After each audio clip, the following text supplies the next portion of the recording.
Hello everyone. I'm Hakam Almhairat. I'm originally from Jordan. I'm a master student. I am proud to be a student at University of Akron. My capstone project title is Poetic Diction and Female Powerlessness After Death in Christina Rossetti, Remember and Echo. The poem Remember and Echo are written by her and they are discuss an issue related to women but in different situation or different times. In the poem Remember, the speaker is imagining herself died or passed away in the future, and she is asking her husband to remember her after a long time. In the poem Echo, the speaker is asking her died person or dead person, dead husband, to come back to her life at night in her dreams, to have a meaningful because she feels she is powerless without him. The reason that I use the term poetic diction in my title, because I personally believe writers can discuss any issue that relate to a certain group of people in any literary works differently. So what I mean by that differently, uh, if we are 3 or 4 students and our professor asks us to discuss or write about an issue related to, for example, women, using, for example, a novel or using a poem or any literary works, all of us we will talk about with the problem, but the way that we discuss or explain the problem to our readers will be differently. The question that I want to answer in my paper is that does poetic diction play an important part in understanding women powerlessness after death and remember and echo? So I started my paper in the first section because I divided the paper to 3 sections. The first one I focused on who's the speaker in the 2 poems because we don't know them.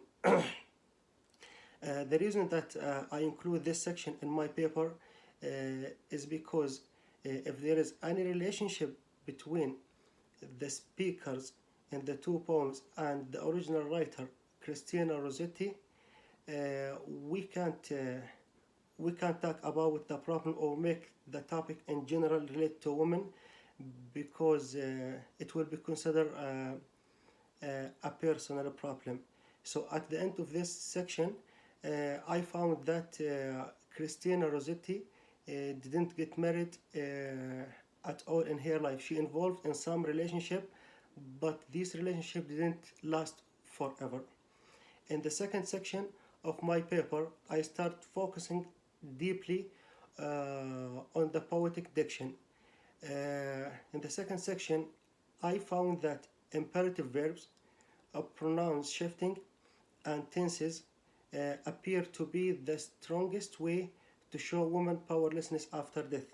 One of the examples that I used to support my idea, it's a line, a verse appears in the poem Remember, when she said, the narrator says, "You can no more hold me by hand."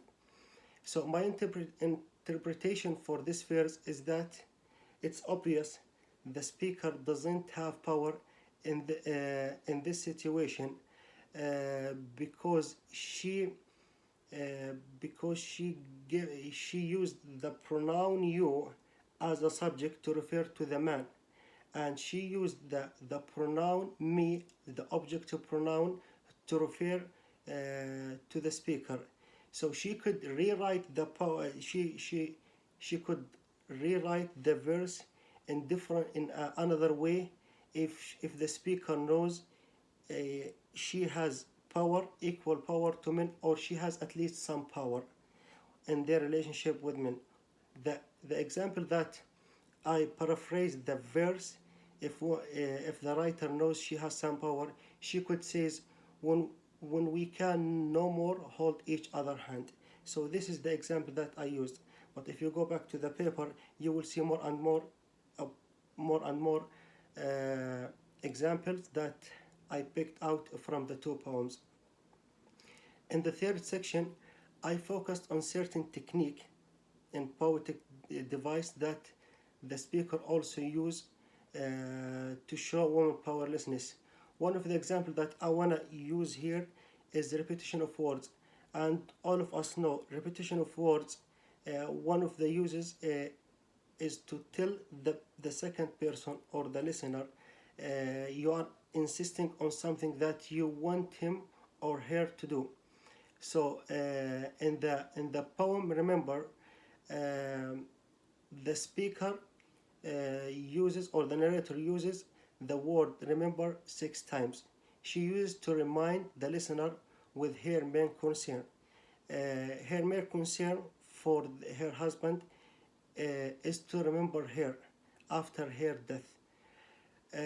She doesn't ask him for something that he needs to, like he needs a power to accomplish. He just need to use his mind to do that. If the speaker in the poem doesn't care about being remembered, she could use it only one time. At the end of the paper, I found that poetic diction helps reader to understand women's powerlessness. They help them not only to learn something from their situation, women's situation, but also to feel with them. The poem's narrator tell reader what women wanted from their husband to do. Their concerns are not something difficult. They just wanted other men to feel with them. Thank you so much for listening, and please feel free to criticize my way of thinking after you read my paper. Thank you so much.